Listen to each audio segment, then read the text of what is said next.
Hello everyone, मैं आपका स्वागत करती हूँ सीयूईटी हिंदी हब में। आज के इस सेशन में हम बात करने वाले हैं शब्द विचार के आगे वाले जो पार्ट थे, उत्पत्ति के आधार पर, अर्थ के आधार पर और रूपांतरण के आधार पर जो शब्द के भेद होते थे उनको जानने वाले। पिछली क्लास में हमने पहले शब्द को समझा, उसके बाद हमने शब्द विचार को समझा, उसके बाद हमने शब्द और पद में अंतर को समझा। और आज के सेशन में हम बात करेंगे कि उत्पत्ति के आधार पर आपके शब्द के भेद कौन कौन से होते हैं, और साथ ही साथ हम ये भी जानने की कोशिश करेंगे कि हमारा जो शब्द विचार है उसमें जब हम बात करते हैं तत्सम और तद्भव का, तो इसमें क्या डिफरेंस आता है। दिक्कत ये होती है बच्चों को कि ये हमेशा कंफ्यूज रहते हैं कि ये तत्सम और तद्भव को पहचाने कैसे या इन्हें याद कैसे करें। और अगर मैं बात करूं तो पेपर में एक क्वेश्चन तो इससे रिलेटेड आ ही जाता है। शब्द विचार ऐसे आपका टॉपिक ना दिया हो सिलेबस में, लेकिन जब क्वेश्चंस की हम बात करते हैं तो आपका एक क्वेश्चन तो इस सेक्शन से आ ही जाता है। ठीक है, तो अगर हम बात करेंगे तो यहाँ पे देखो, तत् धन सम। तत् मतलब बच्चे उसके, किसके, और सम मतलब समान। किसके समान बच्चे, तो यहाँ पे बात हो रही है संस्कृत की। ठीक है, यानी कि वो शब्द जो संस्कृत से आते हैं और जिनका वही रूप हमारी हिंदी में प्रचलित है या हिंदी में उसे क्या किया गया है, स्वीकार कर लिया गया है, उसे हम तत्सम कहते हैं। डिफरेंशिएट कैसे करेंगे, तो डिफरेंशिएट करने का सिंपल सा तरीका है। पहली बात तो ये कि यहाँ पे आपको सम मिलेगा। इस दोनों में, तद्भव और तत्सम में से एक में क्या मिलेगा, सम मिलेगा। स मतलब संस्कृत, दिमाग में बैठा लो, इस स का मतलब क्या है, संस्कृत है। यानी कि ऐसे शब्द होंगे जो क्या होंगे, आपके संस्कृत से आए होंगे और जिनका उपयोग आप किस में कर रहे होंगे, हिंदी में कर रहे होंगे। जैसे अगर हम बात करें तो आम्र, आम्र क्या है बच्चे, तो ये संस्कृत का शब्द है। अगर मैं बात करूं तो अग्नि, ये कौन सा शब्द है, तो ये संस्कृत का शब्द है। ठीक है, और इसका इस्तेमाल हम इसी रूप में हिंदी में भी करने लगे हैं, तो ये क्या हो जाता है, आपके तत्सम शब्द कहे जाते हैं। अब आ जाओ तद्भव। ये तद्भव क्या है, तो ये आपके संस्कृत का बिगड़ा हुआ रूप है। क्या है ये, तो संस्कृत के बिगड़े हुए रूप को हम क्या कहते हैं, तद्भव कहते हैं। ठीक है, अब यहाँ पे अगर आप बात करोगे बिगड़े हुए रूप का क्या मतलब है, तो इसी आम्र का क्या हो जाता है, आम हो जाता है, और इसी अग्नि का क्या हो जाता है, आग हो जाता है। ठीक है, अब यहाँ पे क्या हुआ, हम जब संस्कृत से आए हुए शब्दों के रूप में परिवर्तन करके और उसका इस्तेमाल करने लगते हैं तो उनसे क्या कहते हैं, तद्भव कहते हैं। अच्छा, जनरली एक बात याद रखना, छ, त्र, ज्ञ, श्र, ये सारे अगर आते हैं, आपके किसी शब्द में मौजूद हैं, तो आपका क्या होगा, वो शब्द मुख्यतः और अगर हम बात करें तो अधिकतम ऐसे शब्दों का इस्तेमाल हो तो ये मानकर चलिएगा कि हम 90 या 80 का, 90 एंड 10 एंड 80 एंड 20 का रेशियो लेकर चल रहे हैं। ठीक है, तो मुख्यतः अगर ऐसे आपके वर्ण मौजूद हैं आपके शब्द में, तो ये तत्सम होते हैं। कौन से शब्द होते हैं, तत्सम। यानी कि अगर आपके पास क्या है, चंद्र बिंदु का इस्तेमाल हुआ है, छ, त्र, ज्ञ, श्र में से कोई आ गया है, या फिर आपका जो है अगर हम बात करें तो ये वाला जो र होता है जो नीचे लगता है, ये वाला है, यानी आपका जो आधा र है या पूरा र है, जब हम इनका प्रयोग कर रहे होते हैं तो क्या हो जाता है, यानी कि ये जो र, रेफ वाला र जो होता है, जब वो मौजूद हो तो मानकर चलिए कि 90% जो है ऐसे शब्द आपके तत्सम के अंतर्गत आते हैं। देखो ऐसा है ना, तत्सम और तद्भव में बहुत सारे शब्द होते हैं जिनको आप याद कितना करोगे, कितना रटोगे, लेकिन हम क्या करेंगे, अगर उन शब्दों को पहचानने का तरीका ढूंढ ले, थोड़ी सी उसके बारे में समझ बैठा ले, तो आराम से हम डिफरेंशिएट कर लेंगे। एक तो पहली बात, डिफरेंशिएट करने का सिंपल सा फंडा, अगर आपको प्रोनाउंसिएशन में यानी उच्चारित करते या पढ़ने में संस्कृत वाली फीलिंग आ गई है तो आप सीधे आप बता दोगे कि ये संस्कृत से आए हुए शब्द है, तो ये तत्सम है। अगर थोड़ा सा मुश्किल हो रहा है तो आप देख लो कि ये वाला फॉर्मूला फिट हो पा रहा है क्या, हो गया तो बढ़िया, नहीं हुआ तो कोई बात नहीं। जैसे आता है एक क्षेत्र, क्या होता है, क्षेत्र, क्षेत्र का क्या हो जाता है, खेत हो जाता है। ठीक, अब ये क्षेत्र क्या है आपका, तत्सम है, और खेत क्या है आपका, तद्भव है। अब यहाँ पे क्षेत्र में क्या है बेटा, छ और त्र दोनों मौजूद है, और दोनों की मौजूदगी में आपको समझ में आ गया कि कौन सा शब्द है आपका, तत्सम शब्द के अंतर्गत आ जाएगा। उत्पत्ति के आधार पे ही हम क्या पढ़ते हैं, तो हम देशज भी पढ़ते हैं। देशज कौन सी भाषा, देशज क्या है, तो वो शब्द जो आपकी ओरिजिन यानी कि आपकी जो भाषा है, फॉर एग्जाम्पल आप जहाँ पे रहते होंगे वहाँ की भाषा, मैं जहाँ पे रहती हूँ वहाँ की भाषा, आपके क्षेत्र की भाषा, आपकी क्षेत्रीय बोली, ये सब क्या होते हैं, ये सब के सब आपके किसके अंतर्गत आते हैं, तो ये सब के सब आपके देशज शब्दों के अंतर्गत आते हैं। यानी कि मान लीजिए जो प्याज है वह उसे हम यहाँ पे प्याज कहते हैं, महाराष्ट्र में कांदा कहते हैं। ठीक उसी तरीके से कुछ ऐसी सब्जियां होती हैं जैसे बिहार में कुछ और कहा जाता है, यूपी में कुछ और कहा जाता है, कहीं और कुछ और कहा जाता होगा। तो क्या है, आपके शहर शहर में आपके नाम या फिर शब्द या फिर कुछ भी परिवर्तित हो रहे, तो वो शब्द जो आपके देश से लिया गया है, आपकी क्षेत्र से लिया गया है, तो उसे हम क्या कहते हैं, देशज कहते हैं। जैसे अगर हम बात करेंगे डिबरी या डिबिया, ये क्या है, वो जो हम क्या करते हैं, एक सीसी में तेल डाल करके मिट्टी का और बाती लगाकर जलाते हैं, पहले के टाइम पे होता था, तो उसे हम क्या कहते हैं, डिबिया कहते हैं। ठीक है, वो क्या है, हमारी देशी भाषा है, हमारी अपनी क्षेत्रीय भाषा से उठाया गया शब्द है। ठीक है, अब आ जाइए विदेशज शब्द। विदेशज शब्द क्या होता है, तो विदेशज की अगर हम बात करेंगे तो ऐसे शब्द को हम विदेशज कहते हैं जो विदेशी भाषा से लिया गया है। जैसे अगर हम बात करेंगे तो तौलिया, क्या है ये बच्चा, तौलिया है। या अगर हम बात करेंगे तो कैंची, ये क्या है, ये ऐसे शब्द हैं जो आपकी विदेशी भाषा से लिए गए हैं, लेकिन इसका इस्तेमाल हम करते हैं। जैसे डॉक्टर, पुलिस, रेल, गाड़ी, ये सब क्या है, टिकट, ये सब ऐसे शब्द हैं जो विदेशी भाषा से लिया है, लेकिन हमारे हिंदी में इनका प्रयोग होता है, इसलिए हमारे शब्दकोश में भी ये शब्द मौजूद है। ठीक है, तो ये क्या हो जाता है आपके विदेशज। अब उसके बाद एक आता है आपका संकर शब्द, और ये एक बार पेपर में पूछ लिया गया इसलिए हम इसे पढ़ते हैं, अदरवाइज अगर आप बात करोगे तो शब्द विचार के उत्पत्ति के आधार के भेदों में से इसे हटा दिया गया है, अब इसे नहीं पढ़ते, नहीं पढ़ाया जाता। ये ऐसे शब्द होते हैं जो दो भाषाओं के योग से बने होते हैं। फॉर एग्जाम्पल अगर मैं बात करूं तो रेलगाड़ी, रेल धन गाड़ी, और ये मिलाकर क्या बनेंगे बच्चे, रेलगाड़ी बन जाएंगे। टिकट धन घर, दोनों मिलकर क्या बनेंगे, टिकट घर। तो दो भाषाओं से शब्द उठा करके हम एक शब्द का निर्माण करें तो उसे हम क्या कहते हैं, उसे हम संकर शब्द कहते हैं। ये उत्पत्ति के आधार पे आपके जो शब्द के भेद होते हैं उनके बारे में हम बात करते हैं। ठीक है, अब हम इनको थोड़ा सा परिभाषा के अंतर्गत पढ़ लेते हैं। जो चीजें आपको समझाई गई है अब उसे हम पढ़कर देख लेते हैं। उत्पत्ति के आधार पर शब्द के 5 भेद होते हैं, तत्सम, तद्भव, देशज, विदेशज और शंकर, जो कि हम पीछे डिस्कस कर चुके हैं। अब बात करते हैं तत्सम। तत्सम शब्द का शाब्दिक अर्थ होता है तत् यानी उसके, सम यानी समान, अर्थात उसके समान। संस्कृत भाषा के ऐसे शब्द जिनका प्रयोग हिंदी भाषा में ज्यों का त्यों किया जाता है उन शब्दों को हम क्या कहते हैं, तत्सम शब्द कहते हैं। उन्हें क्या कहा जाता है, तत्सम शब्द कहा जाता है। ठीक है, उदाहरण के लिए पुष्प, पुस्तक, पृथ्वी, मृत्यु, कवि, माता, विद्या, नदी, फल, ये सारे क्या हैं, ये सब के सब आपके किसके अंतर्गत आते हैं, तो तत्सम के अंतर्गत आ जाते हैं। ठीक है, आगे देखेंगे तद्भव शब्द। तत्सम के बदले हुए रूप को तद्भव कहते हैं, अर्थात ऐसे शब्द जिनकी उत्पत्ति संस्कृत भाषा के से हुई थी लेकिन वो रूप बदलकर हिंदी में आ गए हो, उसे हम क्या कहते हैं, तत्सम शब्द कहते हैं। जैसे अग्नि का आग, कार्य का काम, हस्त का हाथ। अब देखो एक बात समझो, जैसे हम घर पे रहते हैं तो हमारे पास कुछ रूल्स है जिसे हमें फॉलो करना पड़ता है, जो किसी ने बनाया नहीं है, कहीं चिपकाया नहीं है। जैसे आप पीजी वीजी में रहोगे तो वहाँ पे रूल्स होते हैं जो कि बताया जाता है कि ऐसे ऐसे ऐसा।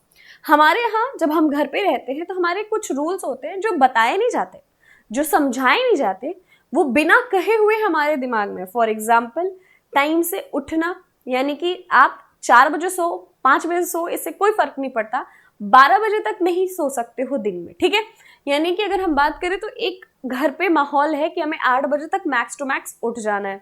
साथ ही साथ हो सकता है कि ब्रेकफास्ट में आप हो सकता है पराठे खा लो या फिर कुछ खा लो, लेकिन ब्रेकफास्ट में मैगी तो नहीं मिलेगी, मार पड़ेगी, मम्मी की फ्लाइंग चप्पल रिसीव होगा, लेकिन मैगी नहीं मिलेगी। अगर हम घर से बाहर गए हैं तो एक उन्होंने कहा नहीं कि ये टाइम है, बट एक दिमाग में सेट हो गया कि 10 बजे से ज़्यादा देर नहीं होनी चाहिए। क्यों?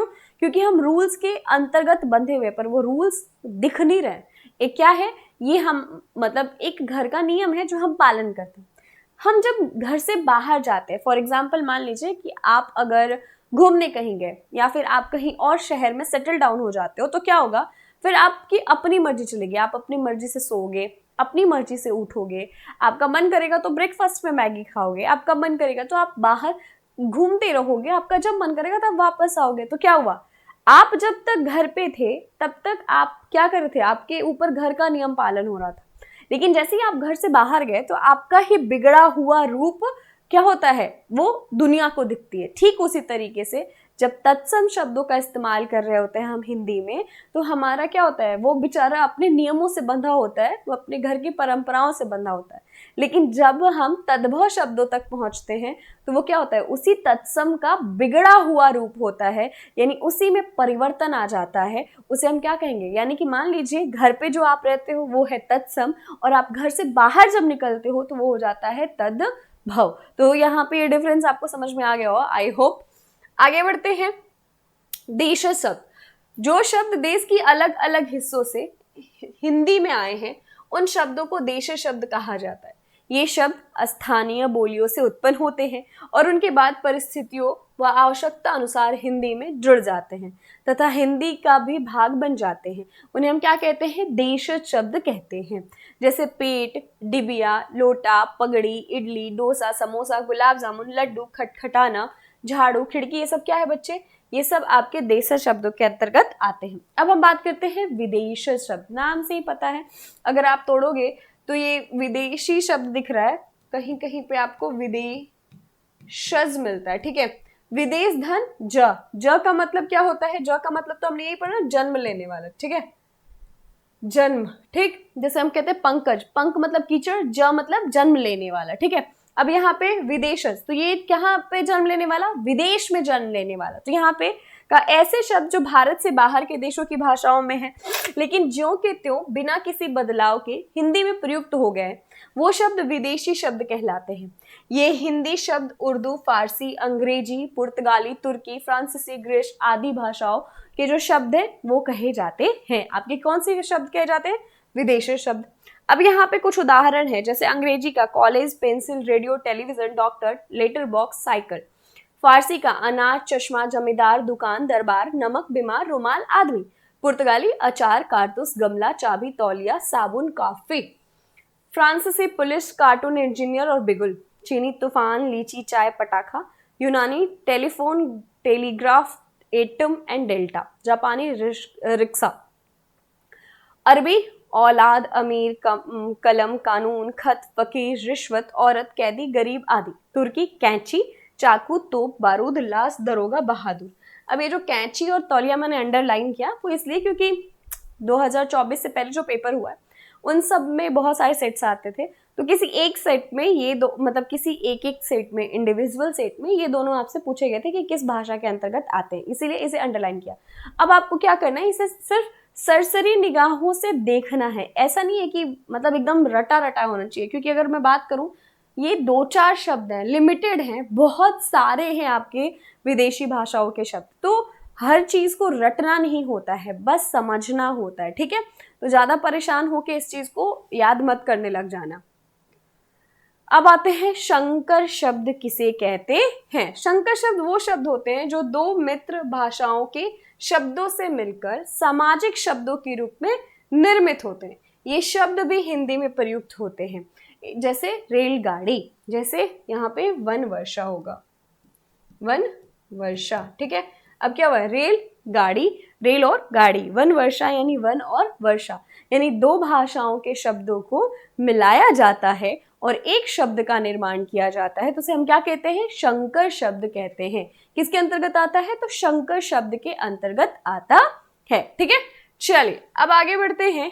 अब आते हैं प्रयोग के दृष्टि से शब्द के भेद। अब प्रयोग के दृष्टि से बोलो, या फिर अगर हम बात करें तो आपके विकार के दृष्टि से बोलो, या फिर अगर हम बात करें तो रूपांतरण के दृष्टि से बोलो। ठीक है, अगर हम बात करेंगे तो ऑब्वियसली आप किसके दृष्टि से देखोगे, तो रूपांतरण के भी दृष्टि से देखोगे। अब ये रूपांतरण के दृष्टि से क्या है, तो यहाँ पे होता है शब्दों के सार्थक मेल से वाक्यों की रचना होती है, वाक्यों के मेल से भाषा बनती है, शब्द भाषा की प्राणवायु होते हैं, वाक्यों में शब्दों का प्रयोग किस रूप से किया जाता है, इस आधार पर हम क्या करते हैं, भेद को निर्धारित करते हैं। अब ये जो इतनी बात कही गई है इसका क्या मतलब है, इसका क्या उद्देश्य है, तो उसको ऐसे समझते हैं। जैसे अगर मैं बात करूं तो हम जब भी बात करते हैं, यानी मैंने जब शुरू किया था ना वर्ण विचार, तब आपको बोला था कि हमारी भाषा के माध्यम से हम अपने विचारों को व्यक्त करते हैं, व्यक्त करने के लिए वाक्य का निर्माण करते हैं, वाक्य निर्माण करने के लिए शब्द चाहिए, शब्द के लिए वर्ण चाहिए, ठीक है। तो वही से फिर वापस से शुरू करते हैं। वही बात यहाँ पे कहा गया है कि जब हम अपनी भाषा के माध्यम से अपने आप को व्यक्त करते हैं तो वाक्य का निर्माण करते हैं, और वाक्यों में जो शब्द इस्तेमाल हुए जाते हैं उसी आधार पे हम उनका वर्गीकरण करते हैं, प्रयोग के आधार पे, यानी वाक्य में जिस रूप में वो उनका प्रयोग होता है उसी आधार पर हम शब्द के भेद करते हैं। अब आपको मिला था दो भेद, एक होता है विकारी और अविकारी। तो वहां पे पहुंचने से पहले चलिए कुछ चीजें हम समझते हैं तो क्लियर हो जाएगा कि अविकारी और विकारी किसे कहते हैं, ठीक है। तो यहाँ पे जब हम बात करेंगे तो जैसे मैंने कहा लड़का खेलता है, ठीक है, लड़की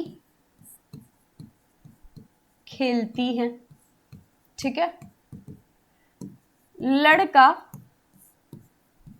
पढ़ता है, ठीक है, लड़के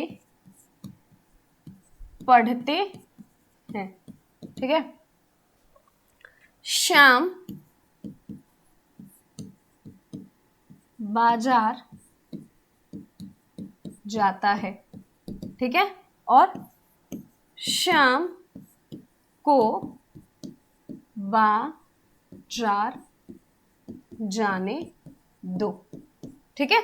अब आपके पास यहाँ पे 5 वाक्य दिख रहे हैं, 5 नहीं है 6, सॉरी, यहाँ पे क्या है आपके पास 6 वाक्य दिख रहे हैं, ठीक। अब यहाँ पे आपको बताना है, जैसे अगर हम देखेंगे यहाँ पे लड़का खेलता है, लड़का क्या है बच्चे आपका पुल्लिंग है, ठीक है, और यहाँ पे खेलना किसके अनुसार है, लड़का के अनुसार। क्यों? क्योंकि लड़का खेलता है, खेलती है तो है नहीं, यानी कि हम जब बात करते हैं अपनी भाषा में तो हम क्या करते हैं, लड़के को जब संबोधित करते हैं तो हमारे बाकी सारे शब्द भी तो उसी के अनुसार जाते हैं ना, यानी अगर लड़का पुल्लिंग है तो हम बाकी सारे शब्द भी तो पुल्लिंग इस्तेमाल करेंगे। वहीं पे अगर कोई मुझसे बात करेगा तो क्या करेंगे, अगर मान लीजिए कहें मेरे को अगर संबोधित करेगा तो मेरे लिए तो स्त्रीलिंग का इस्तेमाल करेगा, यानी कि अगर हम स्त्रीलिंग से बात करेंगे तो यहाँ पे अगर लड़की की बात होगी तो क्या होगा, स्त्रीलिंग हो जाएगा ना। अब फॉर एग्जाम्पल वो मत दिमाग में लीजिएगा, वो क्या होता है जो कुछ चलता है आपकी जो सोना बाबू जादू टोना वाला लैंग्वेज चलता है, उसको इग्नोर करने के अलावा जो एक्चुअल हमारी भाषा होती है हम उसमें बात कर रहे हैं, ठीक है। वहां तक दिमाग मत ले जाइएगा क्योंकि वो फिर आप कंफ्यूज हो जाओगे, ठीक है। तो यहाँ पे अगर हम बात कर रहे हैं तो अगर आप देखोगे तो क्या हुआ, यहाँ पे लिंग के अनुसार ये परिवर्तित हुआ। जैसे ही यहाँ पे पुल्लिंग था तो ये भी पुल्लिंग था, जैसे ही यहाँ पे स्त्रीलिंग हुआ ये भी स्त्रीलिंग हो गया, यानी लिंग के अनुसार लड़का शब्द भी परिवर्तित हुआ और खेलना शब्द भी परिवर्तित हुआ, यानी दोनों शब्दों में परिवर्तन आए।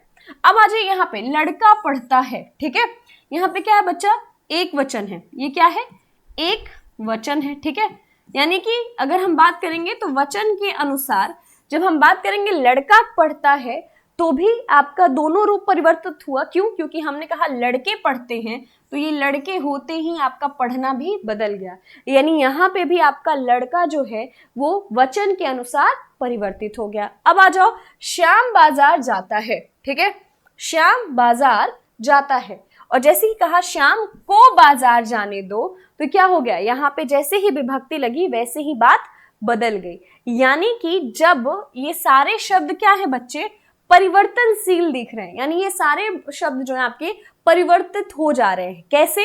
लिंग के अनुसार, वचन के अनुसार और कारक के अनुसार। यानी कि अगर मैं बात करूं तो ये जितने भी शब्द थे वो परिवर्तनशील थे और लिंग वचन कारक के अनुसार परिवर्तित हो रहे थे। तो यहीं पे क्या हुआ, विकार उत्पन्न हुआ। विकार का क्या अर्थ होता है? विकार का अर्थ होता है परिवर्तन। तो क्या हुआ, ये आपस में परिवर्तित हो रहे, इसका मतलब ये ऐसे शब्द हैं जो परिवर्तित हो जाते है किसके अनुसार? अगर लिंग बदल दो तो परिवर्तित हो गए, अगर वचन बदल दो तो परिवर्तित हो गए, और अगर कारक का प्रयोग हो गया तो परिवर्तित हो गए। यानी कि ये वैसे शब्द जो लिंग वचन कारक के अनुसार परिवर्तित होते हैं उन्हें हम क्या कहते हैं? विकारी शब्द कहते हैं। क्या कहा जाता है? विकारी शब्द। अब विकारी शब्द के अंतर्गत लड़का, खेलना, पढ़ना, ये सारे शब्द आ जाते हैं। अब यहीं से आपका भेद हो जाता है ना, विकारी के भी आप भेद देखने लगते हो, वो आगे हम जब परिभाषा पढ़ेंगे तो उसको भी समझेंगे, ठीक है। अब आ जाओ एक दो और एग्जाम्पल देखते हैं कि क्या वो परिवर्तनशील है। श्याम और राम पढ़ते हैं, ठीक है। श्याम और सीता पढ़ते हैं। अगर हम बात करें तो श्याम पढ़ता है इसलिए पास हो जाता है, या फिर अगर हम कहें तो इसलिए टॉप कर जाता है। सिंपल सा है, ठीक है, या फिर उत्तीर्ण हो जाता है, जो भी आप चाहें वो कर सकते हैं। अब यहाँ पे अगर आप देखोगे श्याम और राम पढ़ते हैं, ठीक। अब ये जो राम और है वो श्याम और राम के साथ लगा लो, दोनों पुल्लिंग है, उनके साथ लगा लो, या फिर श्याम और सीता के साथ लगा लो, एक पुल्लिंग एक स्त्रीलिंग, फिर भी ये और परिवर्तित तो नहीं हुआ। यहाँ पे ये जो इसलिए है वो किसी भी कंडीशन में परिवर्तित तो नहीं हो रहा है। अगर मैं कह दूं कि श्याम का घर श्याम का घर मंदिर के पीछे है, ठीक है। अब यहाँ पे के पीछे जो है वो परिवर्तित तो नहीं होगा, यानी के पीछे को हम क्या करें, उसे पीछे जो शब्द है इसमें कोई परिवर्तन नहीं कर सकते, वो जैसे है वो वैसा ही रहेगा। यानी कि अगर हम बात करें किंतु, परंतु, लेकिन, इसलिए, और, अथवा, एवं, तथा, ऐसे शब्द जो किसी भी कंडीशन में कुछ भी कर लीजिए, लिंग वचन पुरुष काल आदि कुछ भी परिवर्तित कर लीजिए, वो बदल नहीं सकते हैं, उनमें कोई परिवर्तन नहीं आता, उन्हें हम अविकारी कहते हैं। क्या कहते हैं? अविकारी। अब यहाँ पे एक बात बताइए, विकार का मतलब हमने क्या कहा था? परिवर्तन, और यहाँ पे अविकारी, यानी कि इस अ के साथ क्या जुड़ा है? विकार, ठीक। अब यहाँ पे अगर मैं बात करूंगी तो अ का मतलब क्या होता है? अभाव। अभाव मतलब यहाँ पे जैसे ही जुड़ा विकारी के साथ तो क्या हुआ? आपके ऐसे शब्दों का अभाव जिनमें परिवर्तन नहीं होता है, यानी कि लिंग वचन पुरुष काल के अनुसार जो परिवर्तित नहीं होते हैं उन्हें हम क्या कहते हैं? उन्हें हम अविकारी शब्द कहते हैं। अब हम इसकी परिभाषा को पढ़ लेते हैं, बहुत ही अच्छे से क्लियर हो जाएगा। कहते हैं ना कि बिल्कुल इसमें से एक भी डाउट आपके बचे नहीं रहेंगे, और यही से, इसी सेक्शन से, व्याकरण के इसी भाग से आपके व्याकरण का विस्तार होता है, यानी शब्द विचार के इसी हिस्से से आपका आगे जो व्याकरण कोटियां निर्धारित होती हैं, फिर व्याकरण के जो आगे भाग निकलते हैं वो यहीं से निकलते हैं, ठीक है। चलो, तो अगर हम बात करेंगे तो विकारी शब्द, विकार यानी परिवर्तन, वे शब्द जिनमें लिंग वचन कारक आदि के कारण विकार आ जाता है उन्हें हम क्या कहते हैं? विकारी शब्द। लड़का पढ़ता है, लड़का पढ़ता है, लड़की पढ़ती है, यहाँ पे क्या हुआ? परिवर्तन देखने को मिल रहा है, ठीक है। लड़का पढ़ता है, लड़के पढ़ते हैं, क्या हुआ? परिवर्तन है। लड़का पढ़ता है, लड़के को पढ़ने दो, क्या हुआ? परिवर्तन है। यानी कि यहाँ पे आपको लिंग वचन और कारक के अनुसार परिवर्तन दिख रहा है, यानी कि आपके शब्दों में परिवर्तन हो रहा है, ठीक है। अब यहाँ पे आ जाओ, विकारी शब्द के 4 भेद होते हैं या 4 प्रकार होते हैं: संज्ञा, सर्वनाम, क्रिया और विशेषण।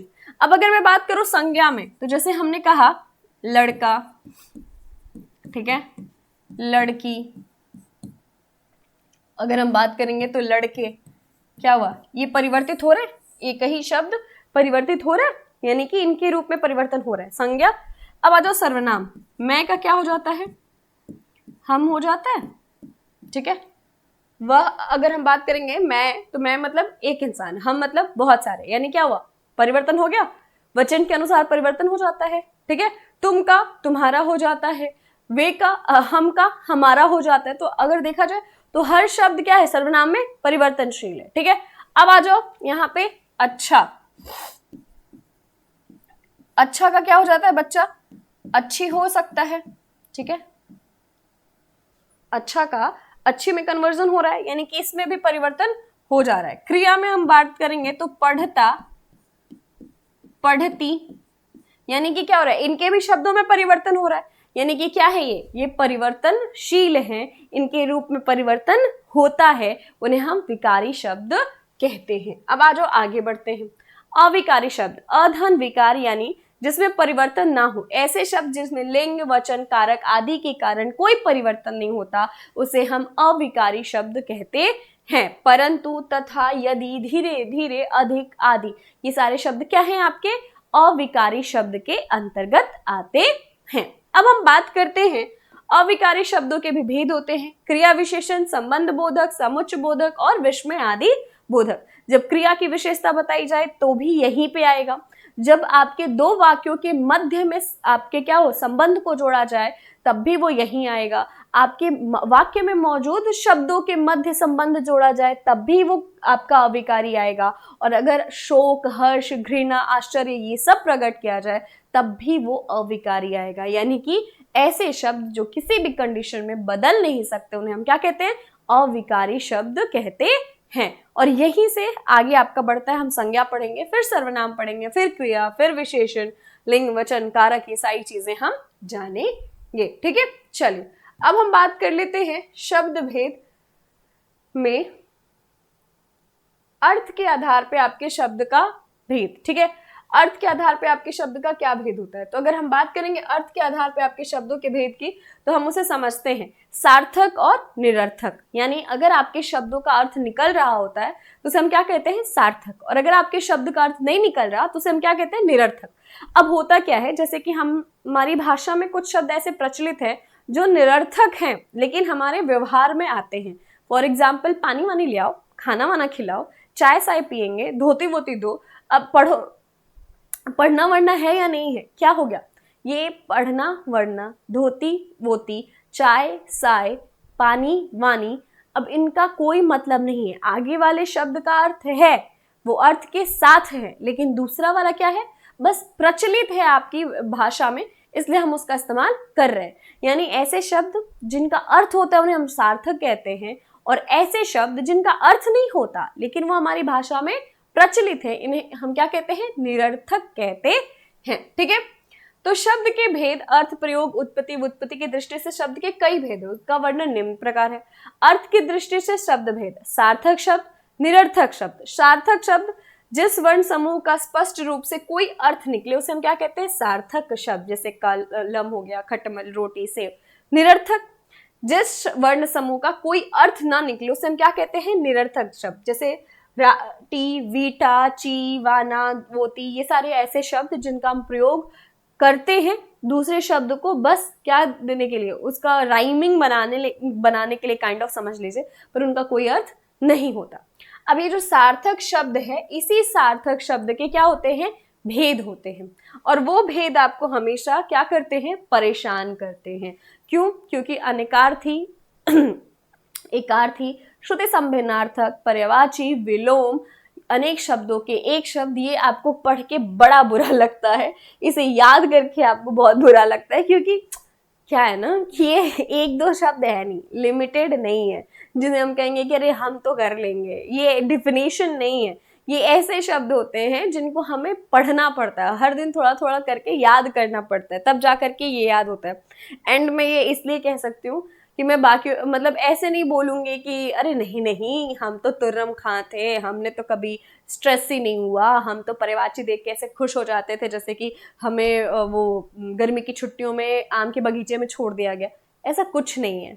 सच यही है कि पर्यायवाची सुन करके हमें भी तब बुखार आता था, हमें लगता था कि क्या है यार, 2-4 नंबर के लिए हमें इतनी मेहनत करनी पड़ रही है। और हम लिटरली, मैं बहुत कैलकुलेट करती थी कि यार परिवाची वाले क्वेश्चन छोड़ दिए तो कितने नंबर कटेंगे, बट वो भी तो होता था ना, जब स्कूल में रहो तो आपको टीचर्स के नज़र में पॉइंट्स बनाने होते कि अरे यार ये मैं तो अच्छा बच्चा हूँ, तो वो वाला चक्कर भी था, तो पढ़ना पड़ता था। तो मुझे पता है कि परिवाची पढ़ने में कितनी फीलिंग आपकी इन्वॉल्व होती है, कितना आपको लगता है कि अरे ये तो बहुत वो है। तो अगर देखा जाए तो विलोम आराम से कर लेते हो आप, एकार्थी भी समझ गए तो कर लोगे, अनेकार्थी भी कर लोगे, अनेक शब्दों के एक शब्दों पे भी तुक्का मार लेते हो। लेकिन परिवाची की जब बात आती है तो लगता है क्या ही बला है ये। और सच मानिए इतने सारे शब्द होते हैं कि सब कुछ याद नहीं करना होता। बस हाँ, उसमें से कुछ इंपॉर्टेंट होते हैं, कुछ ऐसे होते हैं जो बार बार पूछे जाते हैं, हर पेपर में पूछे जाते हैं। तो उसी हिसाब से क्या करना होता है, हमें छांटना होता है कि ये वाला शब्द तो हमें पढ़ लेना चाहिए क्योंकि ये तो आया हुआ पेपर में, इससे रिलेटेड पढ़ लेना चाहिए क्योंकि आया हुआ पेपर में। और अगर मैं देखूं इस साल के पेपर में, तो आपके लिए थोड़ा मुझे ऐसा लगा कि शायद एनटीए कोशिश कर रही है कि आपको जो सिलेबस उन्होंने फ्रेम किया है उसी के अंतर्गत रखने की कोशिश की जाए। But you never know, NTA है, वो कुछ भी कर सकती है।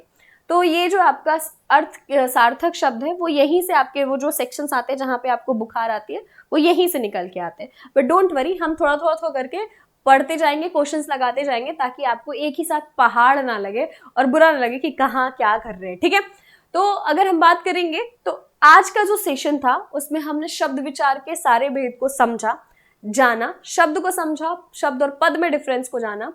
अब हम नेक्स्ट सेशन में शब्द विचार से रिलेटेड एमसीक्यूज करेंगे और साथ ही साथ हम क्या करेंगे, जितने भी क्वेश्चंस बन सकते हैं या फिर कर सकते हैं वो सारे हम शब्द विचार के कर लेंगे।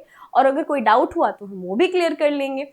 और अब हम मिलेंगे नेक्स्ट सेशन में आपके एमसीक्यू के क्वेश्चंस के साथ, ताकि आपको क्या हो, रिवाइज हो जाए, पूरा चैप्टर अच्छे से समझ में आ जाए। कोई डाउट है तो ऑब्वियस है कि आप कमेंट सेक्शन में बताइए, ताकि हम समझ सके कि आपको कौन से सेक्शन से पढ़ा और भी अच्छे से क्लियर करने की जरूरत है। ठीक है, तब तक क्या करना है, कमेंट करना है, लाइक करना है, शेयर करना है, सब्सक्राइब करना है और अपना ध्यान रखना है। स्वस्थ रहिए, मस्त रहिए। Thank you.